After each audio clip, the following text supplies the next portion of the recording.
Welcome, and thank you for joining us for the East Baton Rouge Parish Library's Mid-City Microcon.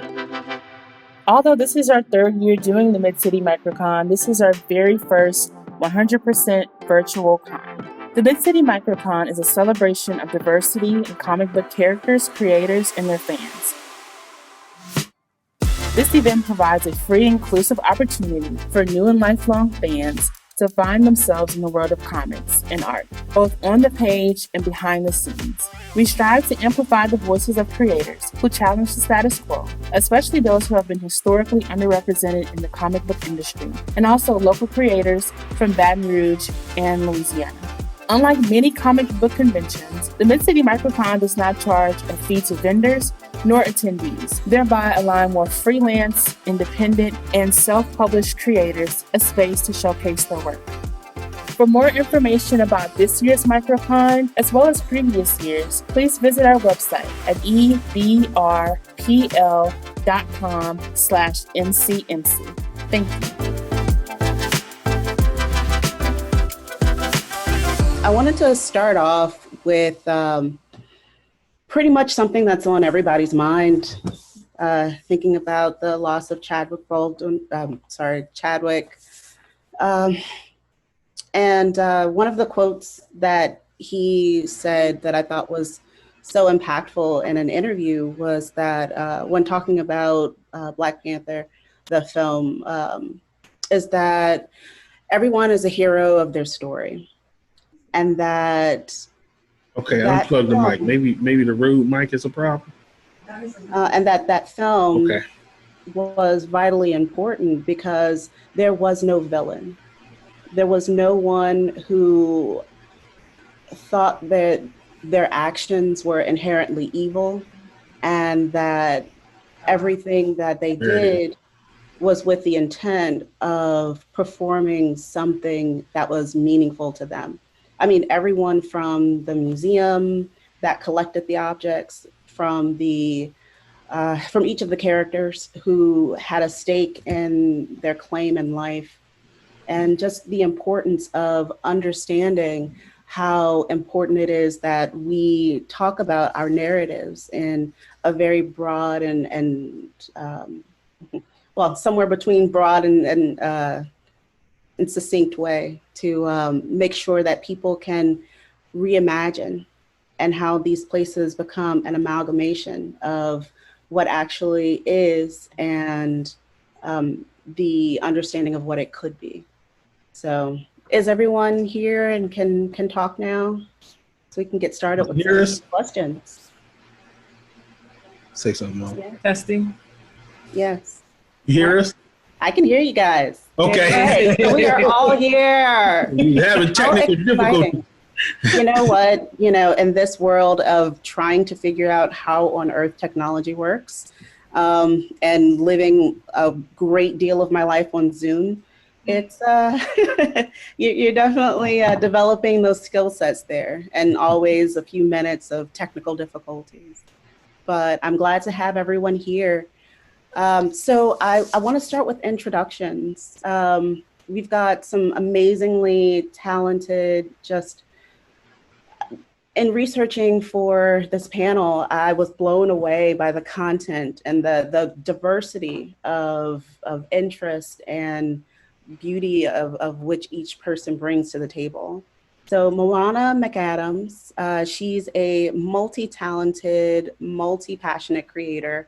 Burning Spear Boutique, where you can purchase her clothing, published photographer, editor for Wildcard Chronicles, which we're going to talk about a good bit here, that comic series, and a small business owner. She advocates for diversity and also representation, authentic representation of Indigenous people, creating characters for the mainstream that don't always have a clear visibility. She is an academic, bachelor's in business, but more importantly, she's a creative soul who uses her knowledge of the world to to share with everyone that can come into her sphere. And also there's Nuri McAdams, and it's not a coincidence, they are pair bonded, so they share the same last name. Nuri, he is the owner and creator of Burning Spear Comics. And with that, Wildcard Chronicles is the series that has been at the forefront of his creation. It's about understanding and creating and finding the hero within. He's also a Marine vet, proud member of a motorcycle club called Joker's Revenge, that motorcycle family. Sorry, did not mean to denigrate. It's not a club, it's a family. And also, you're bringing a very interesting and kind of edgy perspective to comic books. And I really want to talk about how you exist in both of those worlds and why you brought that into this fictional world when it's ever present in your actual life. But last but not least, we have another academic on our panel. We've got Katlin Sweeney. She's a PhD student in the Department of English in Ohio. And, you know, Google stalking her was super fun. She's got a lot of similar nerdy interests as I do. She is a Latinx woman who looks at the pain and the suffering and the way that women of Latinx heritage are portrayed on the screen and in comics, and how they can work towards healing, how those specific narratives are kind of limiting in that emotional growth and full development. She looks at historical erasure of Salvadorians and Salvadorian Americans, which was not on my radar, which is why I'm really excited to learn more. And also the inclusion of Black, Indigenous, people of color in television ensemble casts. Also interested in Afrofuturism and Chicano futurism, and also the media's representation of U.S. prison industrial complex. And I did see that you are a fan and an avid speaker about Orange is the New Black, and we're totally going to talk about that. And also cats as sidekicks in comics, which I think is the most important of all the things that I just read. So I'm so happy to meet all of you and to learn more about your world and your point of view and how you're bringing that to everyone. So we all have experiences with popular culture and the way that things are put out there. I'd like to know more about your history, your foundation, and how you've brought that to the mainstream. Who would like to start? Moana? Like, nah, not me. Yes. My history. So my name is Moana. I am clearly a creator. My history is I'm from this little place in the middle of the Pacific Ocean called Hawaii. And, you know, I'm very proud of my culture. And it was interesting, like moving into, you know, the continental United States and feeling a lot like a fish out of water and not really knowing where my tribe was, where my space was. And then, so I think after a while, I kind of just realized it was about establishing my own space and, you know, using my own voice and sharing my perspective and then making connections along the way. A lot of what I do is really based on trying to understand people and where they come from. We all come from a different place. So for me, it's just it's not about being right or being wrong. It's just about trying to understand a person and their experiences and how that shapes who they are. how their culture shapes who they are. Because for me, it's a big part of my own identity.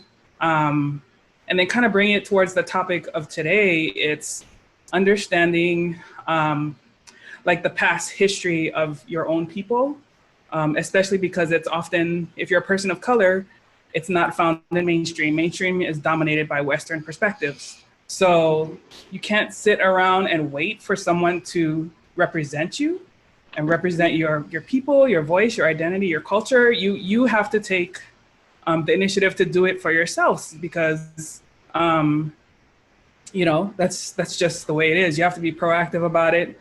You have to stand for it, and just, you know, be proud and find allies along the way. Because the more you listen to people and their stories, you can find a lot of commonalities of experiences. There are more things that unite us than divide us, contrary to popular belief. So that plays a lot into what I personally do.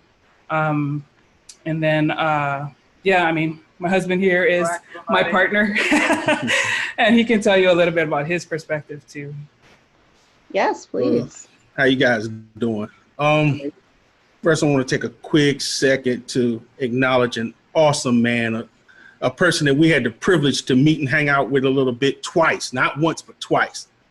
The late Chadwick Boseman. Losing him is heavy for all of us. He broke barriers. Mm-hmm. In his short time on this planet, he gave us a lot on screen. And I just want to say, rest in power, King. We must pick up the mantle and carry on. We got this. All right. I'm third generation military. Mm-hmm. All decorated vets dating back to Korea, Vietnam, all the way up to the conflicts of today.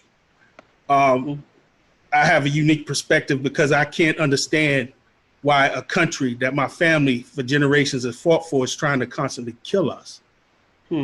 Somebody has to answer for that. It's about accountability. And the powers that be don't like, they love holding other people accountable. They don't like being held accountable for the things they do. So this is the climate that we're in. So my goal is to help teach people of color how to fight and be successful in a society that's built on capitalism. It's hard to fight. You're trying to fight a political and emotional war in a society that's built on capitalism and economics. If you don't understand how capitalism and economics work, you're not going to win. I don't care how many signs you pick it with, everything takes money. To get out of jail, guess what? You got to pay money. To fight, some crimes go unsolved or criminals go unpunished because the plaintiffs don't have the money to fight the big corporations. Yeah. So in the Wild Card Chronicles, we try to break it down to where young people can understand what's really going on out here. Yes. So we use that because, let's face it, media is propaganda. It's what it is. That's why certain things that you bring to the editor or to a producer, I can't play this. We can't play that. Or we don't want you to say this. We don't want you to say that. See, everybody understands what media is, but people of color, we must understand and use it as a tool. So I started Marine Corps, traveled the world, did things here, did things there, seen things most people could only imagine, done things I prefer you didn't. But I have no regrets because good or bad, they made me who I am today.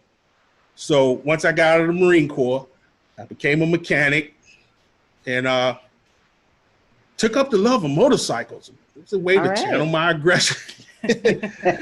and I became good at that. And I started to teach other riders how to ride. And before I knew it, I was the president of this thing called Joker's Revenge Motorcycle Family. And then I started to see shows that play out a lot of things that we do. Like everybody loves Sons of Anarchy. I mean, we were doing it before Sons of Anarchy. And the show's a little over the top and it's really exaggerating. I mean, nobody's out there shooting and killing and dying every day.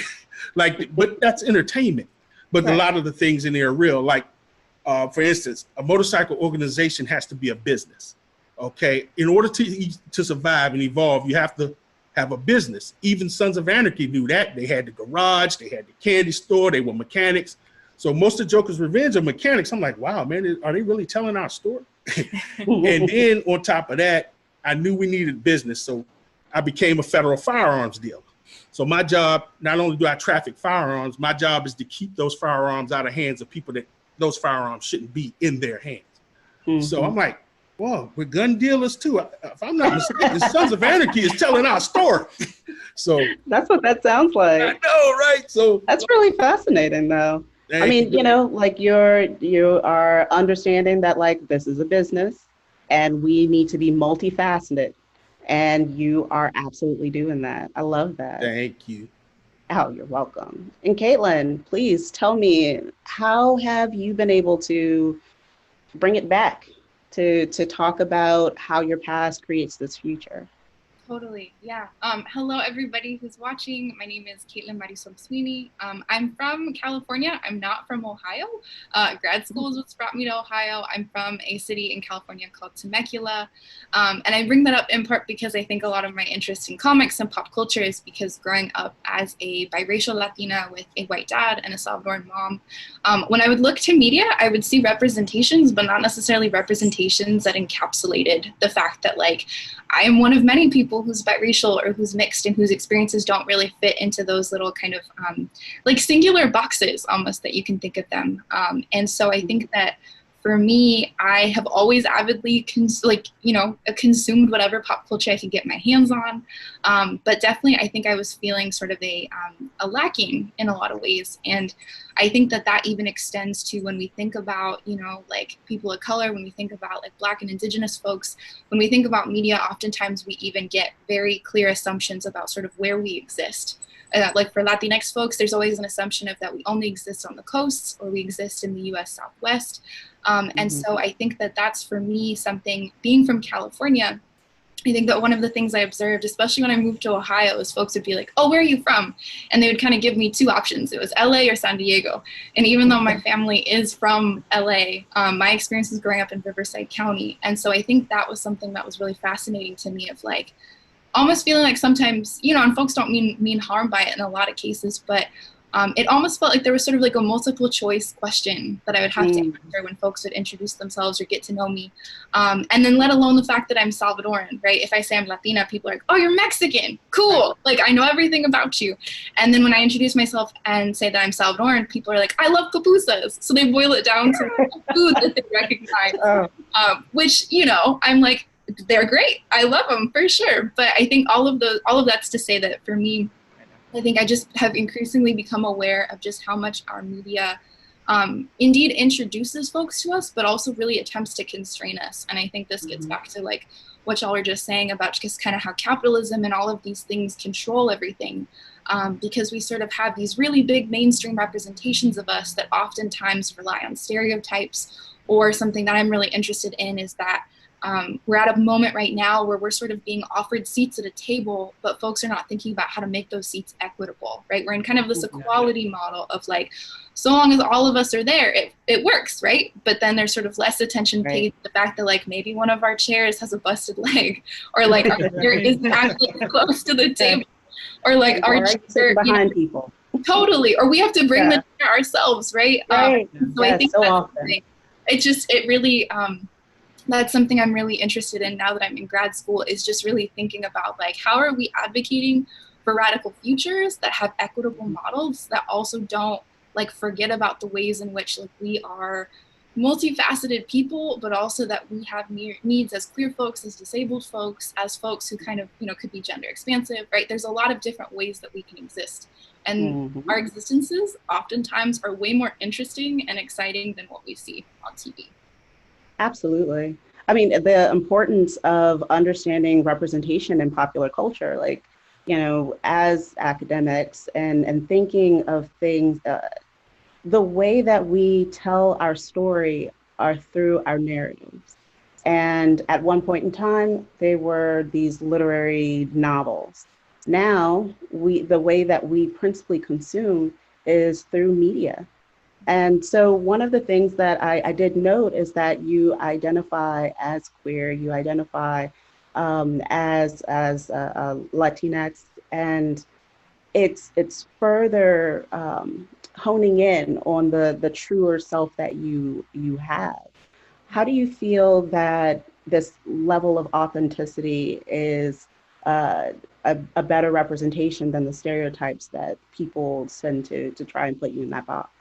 That's a great question. I think the first thing that comes to mind for me, honestly, is like every semester when I teach, I teach at Ohio State, I taught at San Diego State before this. Shout out to my academic dad, Bill Nericcio, who was in a panel before this, and who encouraged me to come to grad school. Without him, I honestly wouldn't be here. Also Frederick Luis Aldama, both of whom have really amped me up. But I think that even just entering the classroom every semester, in the couple of years that I've taught, every single semester, I've had a fellow Latina in the classroom who have said to me, this is the first time that I see somebody who looks like me or talks like me or like does artificial eyebrows the way that I do as I think of them, or wears earrings that look like the kind that I like to wear, or refers to their grandmother as abuela or abuelita.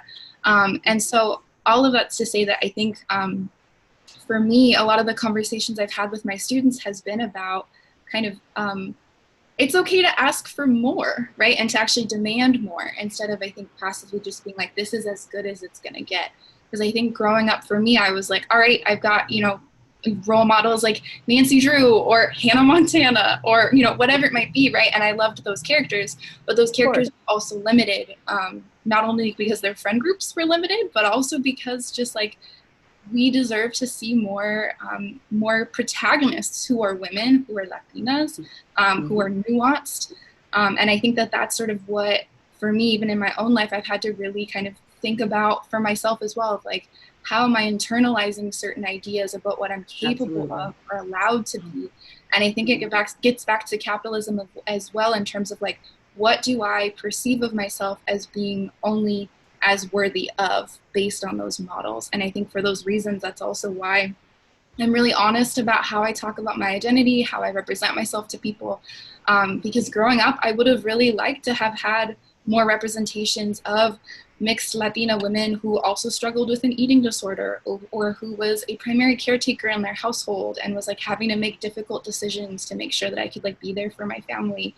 And also like, just characters whose narratives were not only about being in a state of pain or suffering. And that's something that I think is something that we're still struggling to see come to fruition.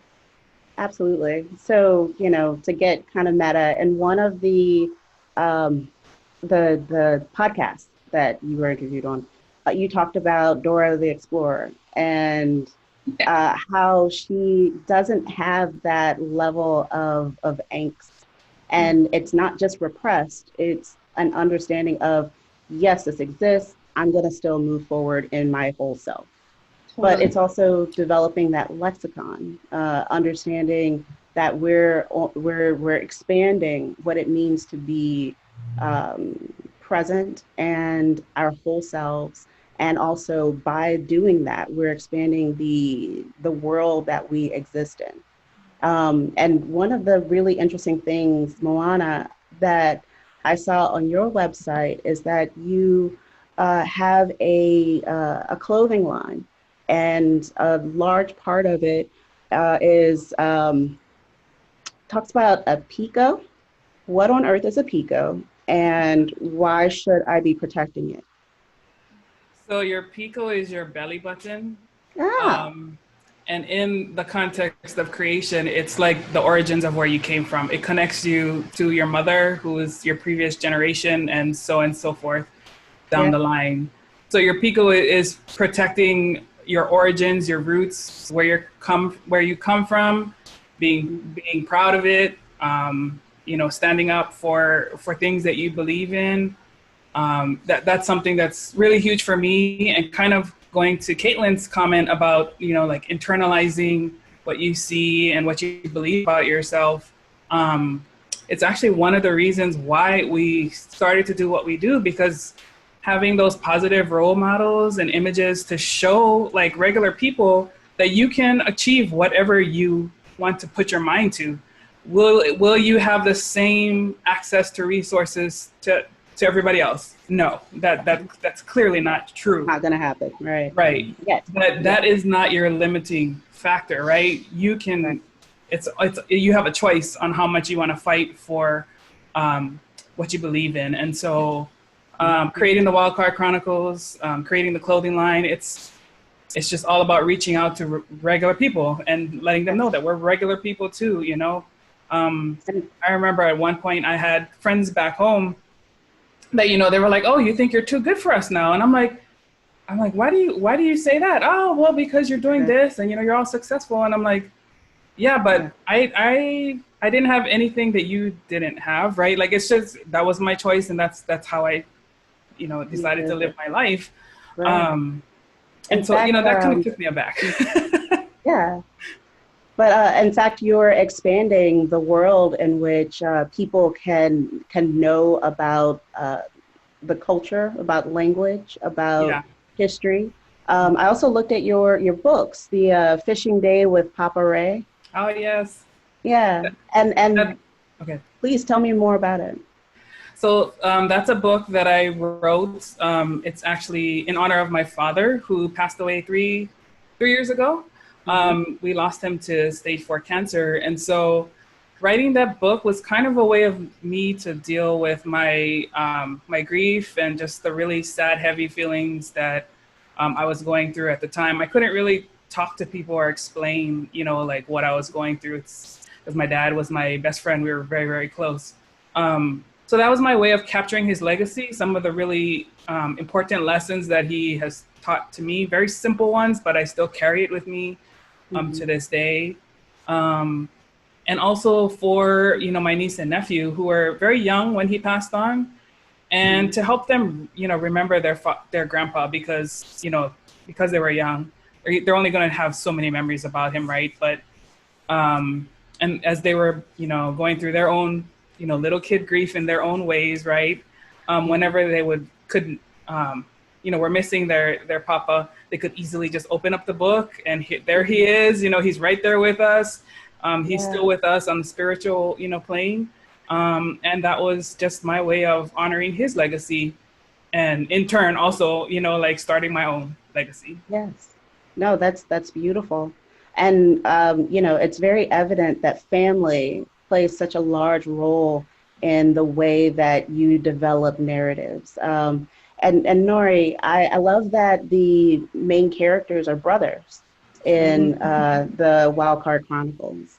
What do you feel adds to the conversation, having this familial tie and having a common goal to accomplish? You need a unified front to evolve and progress forward. You can't do anything on your own. A lot of us, I think we have it backwards. You know, when you get, "Oh, I can't wait to get these kids get out the house." That's the wrong mentality to have. We as people, especially Black folk, we famous for that. "I just want you gone so I can have my peace." You're stronger together. You know, when immigrants come, it may be 15, 20 of them in a house, but you know what? They've combined their resources. They don't have much, but what they have, it's combined. So it starts to grow. And once it grows so big, now these two can move into the house next door. And then these two can buy the house up the street. Boy, you know what? You have a whole neighborhood with streets named after. People don't understand generational wealth and how to pass it down, but you have to be unified in order to do that. So the story of the Wildcard Chronicles revolves around a father, his sons, and the love that he has for them and the love that they have for him. And when you open up the first page of the Chronicles, because I need it, especially for Black men. When I grew up, all the fathers, including my own, were awesome in my neighborhood. Black fathers. I don't understand this narrative where they get off, "Oh man, Black people don't take care of their kids." That's just not true. I don't know. My dad's awesome too. Exactly. So my dad is the best. So I need it for our young kids to see strong, financially stable, wealthy, well-off fathers and sons who are Black. I needed them to see that image. So when you first open the page 1 of Chronicles, you see the 2 sons, and it's a little Egyptian theme, and then you see the aura of their father over him, and written over his head is legacy. They must see these images. The only way you're going to rise up and make your community better, you have to find the hero within. Stop looking out there for heroes. You are the hero. You have to get out and make a difference in your community. And that's the basis of the Wildcard Chronicles. And something that's really interesting is that so much of the well-funded depictions of minorities on screen often have white writers. They often have people who do not reflect the life of those, even when they are the primary people on screen. You know, like even like Black Panther was created by a white author, Dora the Explorer. Also, there was another one, that horror film that you reviewed, La Llorona. La Llorona, yeah. Yeah, also white author. And like there are things in authenticity that you look for. There are cultural touchstones, there are small nuances, there are things that are often missing whenever you're not in control of your narrative. I think it's so important that, you know, that what all of you are creating, what you're talking about, what you're analyzing is how to bring an authenticity without stereotyping, without limiting the voice of your characters, of the people that you're producing and talking more about, but instead expanding their worlds, showing how you can be all without limiting any of yourself. Yes. Now, I think that one of the things that are so important is us understanding our influences. So now that you are content creators, now that you are making things for the world, what influence do you want to walk away with? Now, I heard what you are saying, Mary and Nuri, and I think that that's extremely relevant. But if you could say, I'm leaving this impact on the world, what would it be for you, Moana or Katlin? Okay. Moana, you've been quiet. Oh, that's a great question, and you made me go first. I was hoping to have some time to think. Think about that. Rodneyna is hitting us with like the deep questions today. I know. I love it though. They should have warned you. No. I guess. Well, I mean, go ahead, please. I was just gonna say, like, kind of going towards what we were talking about, authenticity. One of my favorite Disney movies is Moana, and I guess what I would say is to be brave, just like Moana. You know, like I find a lot of parallels in the movie to my own life. Right? She's in the middle of the ocean. You know, she's with her tribe. They're having some issues, and so she has to go out into the vast ocean. And find something to save her people. And that's kind of how I felt, you know, when I was leaving Hawaii. I was very, nervous. I didn't know what to expect. Coming out here to the continental US was a huge culture shock. Very different from home where, it's a really strong, tight-knit community. Everybody looks, after each other. And here it's more like, everybody's out for their own, right? Yeah. But yeah, so like for me, it's just be brave, believe in yourself, and stay strong. People of color are very resilient, and despite all of the challenges that we face, we're here, we're creating, we're thriving, and I can't wait to see what everybody else has to create too. Like I'm a fan, so let's go. So something I did want to also mention that I think that you have done so well is body diversity. Showing characters of importance that don't necessarily look like what we've been taught to look for in a hero. There are a variety of heights and skin tones and weights, and I think that that's something that I found that really struck me in looking at your imagery. Why was that important? Okay. I was just thinking on that last question. You can answer that one first. We can double back. All right. Okay. As far as my lasting legacy, what I would like to leave behind would be a meshing of two great sayings from the history of Black people. Marcus Garvey said, "Rise up, ye great and mighty people, and accomplish what you will." The Buffalo Soldiers' motto was, "We can, we will, onward and up." And when you mix those two together and you think about our history and where we've come from, for the first time in history, in this day and age right now, we have the technology and we have the economic power to win. We can win. And Black people have never been in that position. I mean, people have risen up all over the world now. So for the first time, we can win. If they can realize that legacy that we can win, we will. So, so something I found really significant in your narrative is that a lot of the war was fought online. A lot of things were digital. It wasn't just a physical, it was a moral and mental and emotional fight that Black people had overcome, and to the betterment of all society. And there was still issues to work through, but it was using this technology, this visibility that did not exist in previous days. Yes. A conversation that I've been having is the importance of the riot, of the protest, of the visibility. Do you feel that those are essential in getting that needed attention and creating this larger narrative? Is that me? Either one, anyone. Do you feel that it's important for there to be disruption in order for us to have peace? Oh, no doubt. Won't nobody listen to you if you don't disrupt anything. You know, you got to break eggs to make an omelet, and a bully's gonna keep coming until you turn around and punch him in the mouth. So, you know, everybody wants you. They sound so crazy. Well, I don't want you to kneel during the anthem during my time. Go protest it. So no matter what we do, they have a problem with it.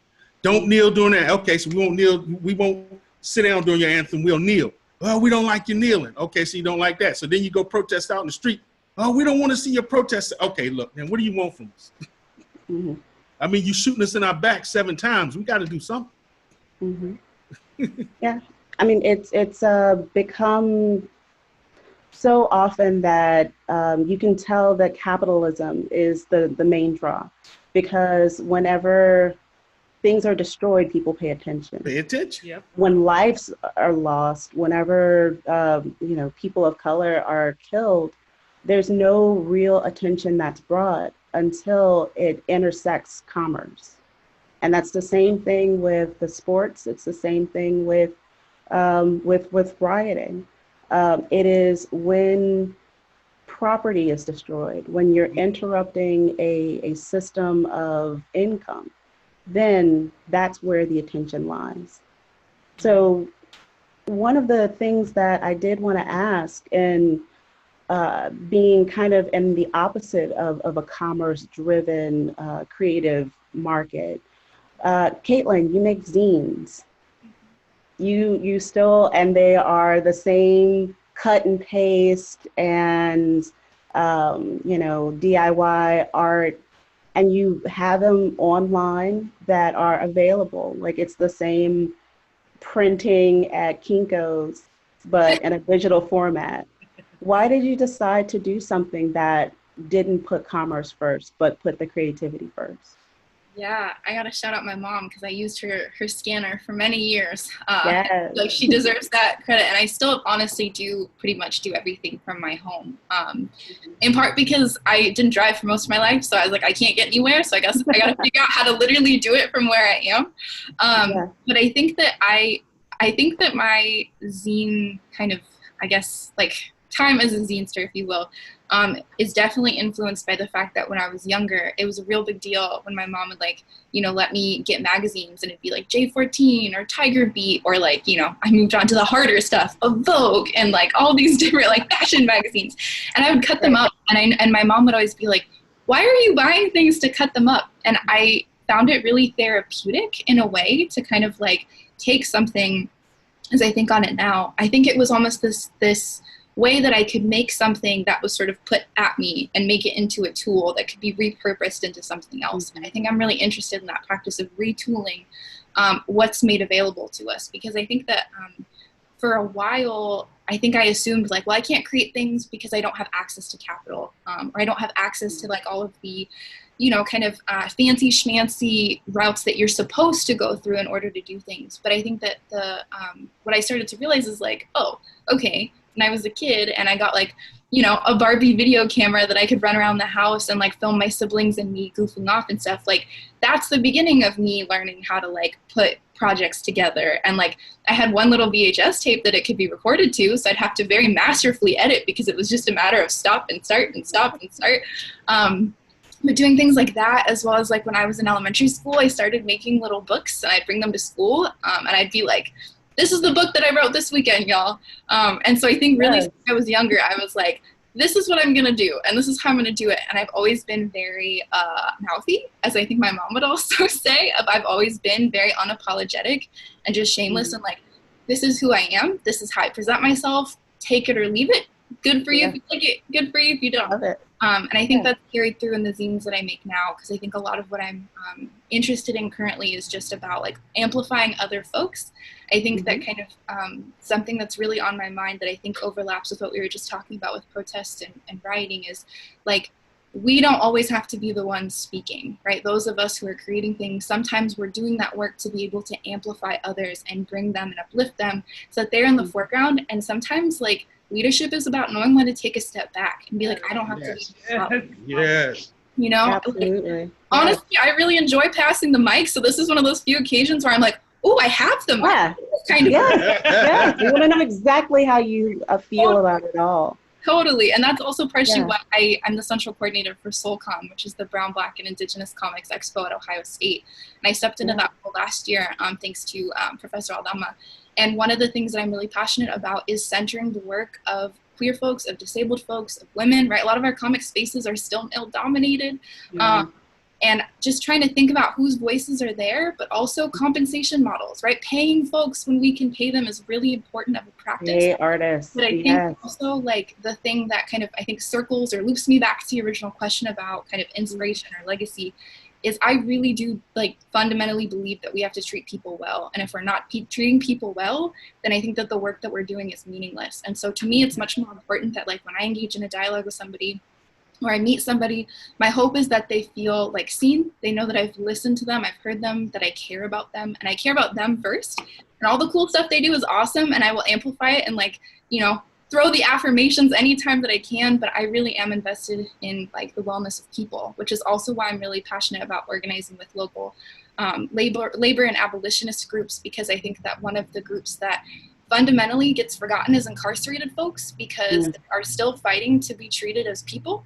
And not only that, I think incarcerated folks and also many athletes can speak to the fact that like things like slavery have not actually left us, right? They've just transformed into different. Exactly. So I feel very strongly also about like, you know, making sure that we are centering incarcerated folks, that we are reaching out to them, that we're supporting them as well, but also that we're creating those sustainable networks where it's not just us like getting to the table and all of a sudden we've closed the door and been like, cool, this was the destination point. I'm far more interested in how can I amplify other people. Yes, absolutely. I love that.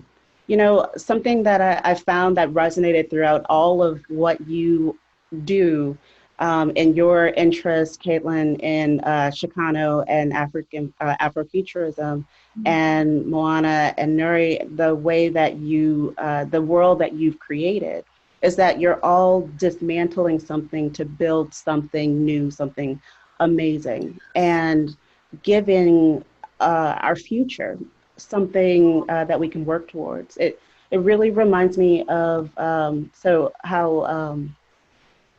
Whoopi Goldberg talked about seeing Aurora on film, in science fiction. Before that point, Black people did not exist in the future.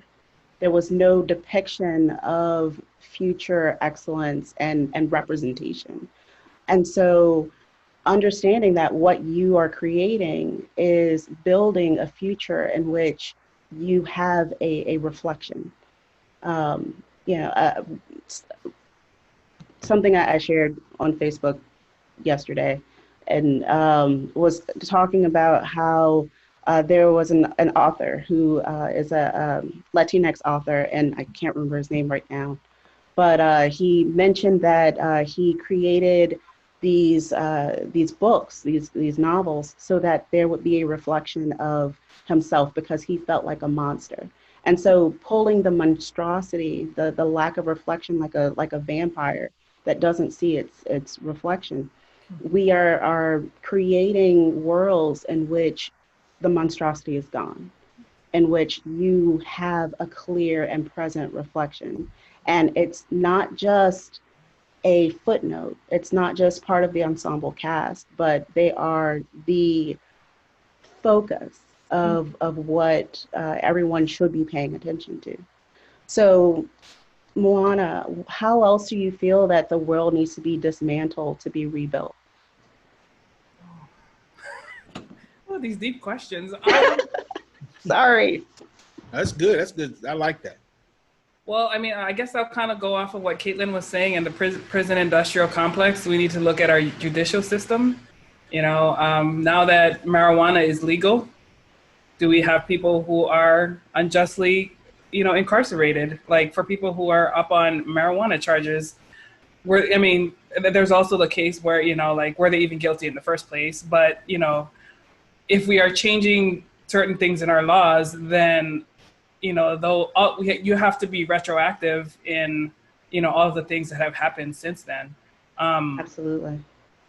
And, also with as far as people who are incarcerated and in prisons, the large population is people of color, and the unfair treatment that we get, kind of going off what Nuri said earlier, a lot of times it's just because they couldn't afford a proper defense, right? So it's like by default, boom, you're in jail and you're not even, you're not even guilty. The one story of those kids in New York who were accused, I think was the raping or the something 5? Yeah, on they Netflix. did Netflix, the movie about the ones that were sent to prison over rape that didn't happen. Yeah. That Donald Trump was like, oh, lock them up. Yeah. The animals, come to find out them boys been innocent all these years. And it's just like these young kids, right, who are still so impressionable, and the system and the world can be so ugly with their perceptions of, who we are. It's like, see the skin color, automatic, it's savage, black, all these dark things. And it's like, I'm a person. You do not know one thing about me yet, but you have this preconceived notion about who I am. And it hurts me. It drives me insane. Like I get so passionate about that because I'm like, you didn't even take a chance to get to know the person, Exactly. One of the things that is being said frequently that I love that people are finally saying is that like guilty people don't deserve to die also. Like there's a problem. You don't just shoot people.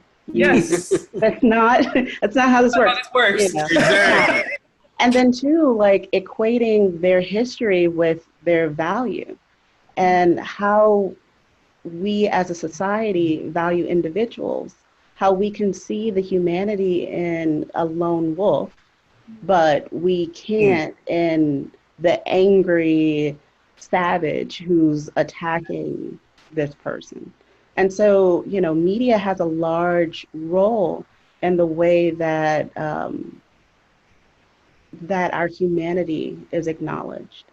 How do you feel that the language you use and the media you produce kind of helps change that narrative? How long we got?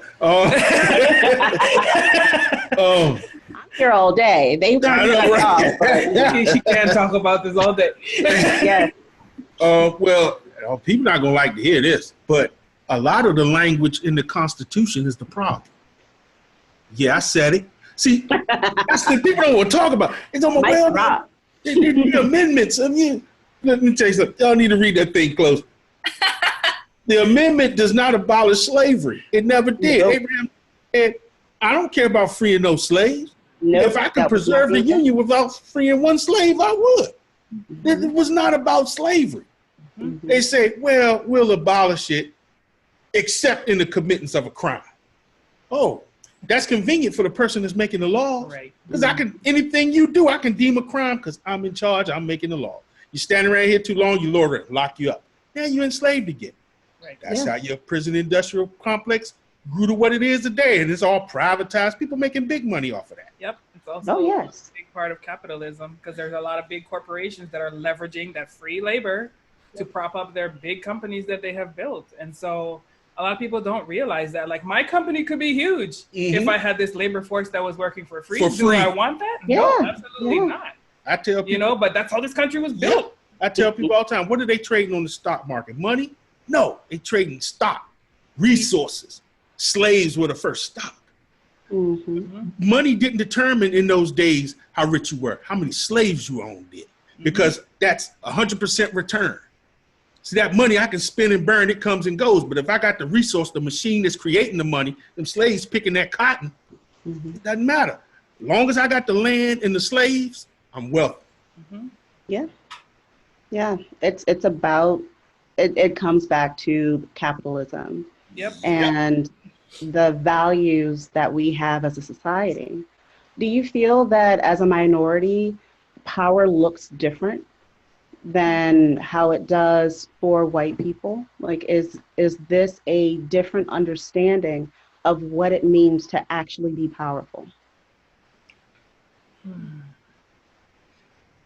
It definitely looks different from their eyes than it does ours, because in their eyes, there's nothing wrong with what's going on.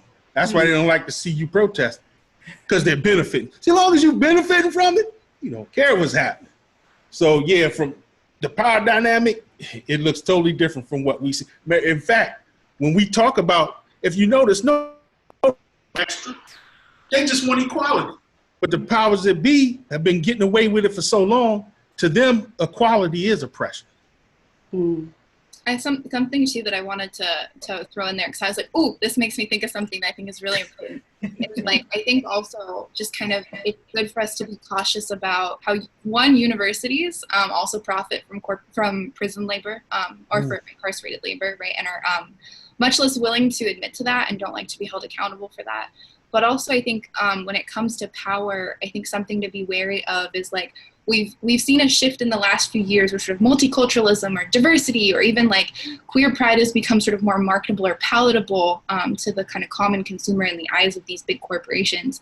And so I think that being mindful of like when you walk through, or before the pandemic, and you could walk through the mall and you go to like an H&M and you see a shirt that says like feminist, or you see shirts that have different language, I think this is a moment that I want to really underscore the difference when you buy from an Etsy shop from an indie creator, or when you buy directly from someone's website, as opposed to some of these sort of big box retailers, because it's like, that $20 that you're spending giving to our corporate overlords at H&M means something very different to folks who are trying to pay the rent every month, right? Like that means something very different, and you're actually able to support that work.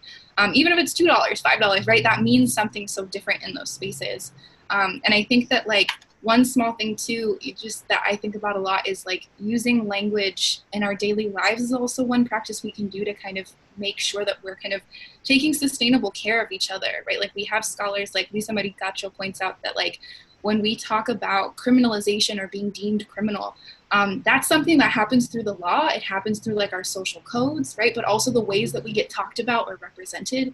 And so something that makes me think of is something as simple as like, when we talk about folks who are incarcerated, talking about them as incarcerated people as opposed to like prisoners makes a huge difference, because incarcerated folks are still having to negotiate their humanity in the eyes of the law. And I think that like simple things that we do like that, right, where we're advocating for folks to be recognized unapologetically as human and having the rights to vote, having rights to be able to have sustainable care after the fact.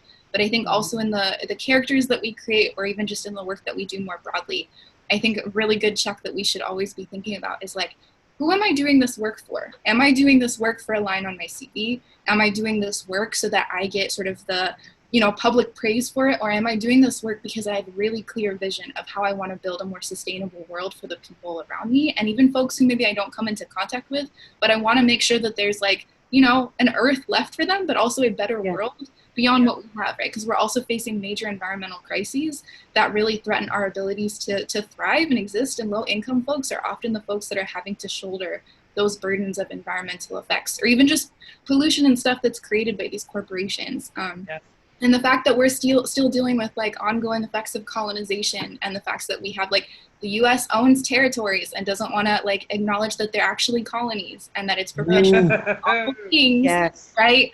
I think that that's something we also got to like keep in mind, is like when we're talking about protest or rebellion or just like overthrowing kind of these like overlords, we got to recognize that the U.S. is perpetuating these things actively and actively benefiting from them in regions like Central America, where my family is from, and then turns around and tries to pretend that they didn't supply, you know, the ammunition and the things that cause these horrible things to happen. Ooh. Yes. That's a mouthful. Yes. So how do you feel? Oh, go ahead, please. Oh, no, I was going to say, just to piggyback on what she said, she's right.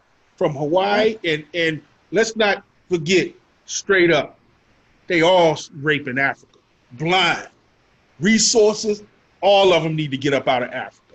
All of them. I mean, what they're doing in Africa is terrible. So can we talk about Wakanda a little bit? So one of the things that I found that resonates so much as like part of the African diaspora, and acknowledging Africa as not just a homogenous spot, but understanding its nuances and how they were able to create a Wakanda that was an amalgamation of a lot of different tribes and nations on a continent. I felt a kinship there. I was able to feel like I was a part of Wakanda forever, because I feel so separate from that continent, but also rejected by this one. So was that something that in your world building, are you creating these kinds of ties to a future that you are manifesting? Yes, that is the basis of the Wildcard Chronicles. Whenever people come to cons and they ask me, what's the backstory? When I tell them the backstory, they're like, are you telling me the whole comic? I said, that's just the backstory. Yes. But yes, it ties into Africa. The basic story is it picks up after World War III. See, during the wars fought 70% in cyberspace, 30% on the battlefield, leaving the resources intact. Because let's face it, if you don't have resources, you destroy the resources, then the war was pointless. During the war, all 54 countries in Africa unite and lock down their borders, and they win the war. So since Africa has won the war, they dictate the terms. So the terms for America was this: you allow us a sovereign city-state. We don't want an embassy. We want a sovereign city inside U.S. borders. And that's how Tekken City was born, which is where most of the Wildcard Chronicles take place. So you'll see a lot of, when people read, they be like, man, this has a Black Panther feel. I said, man, I wrote them scripts back in 2013. Panther didn't come out in 2017. I said, I just dug into our history to write those things. The stories are there. Africa is rich in history, from South Africa all the way up to Egypt. And yes, Egypt is in Africa. It's not in the Middle East. Yeah, it's not Arab. But yeah, I think that what each of you are bringing to the table is world moving. It is absolutely imperative that you continue to do what you're doing. You keep the passion and the interest and just everything that is so unique and wonderful about what you bring to the table. Keep doing it. I will absolutely be your cheerleader from Louisiana. I will add me on all the internet. Let's keep in conversation, because I strongly believe that what you're doing is important. I didn't introduce myself. I'm Rodneyna, and I'm the director of 4 museums in Baton Rouge. In Louisiana. And and they're all history museums. They all talk about a different story in a different way. So I think that we are creating our history, that there's never been an equitable way of truly showing who we are. And so now that we have acknowledged Black history, we've acknowledged Chicano history, we've acknowledged, now it's time to merge our histories and have one clear narrative that brings the import to all people. Because without each of us contributing what we contribute, we would not exist as a society.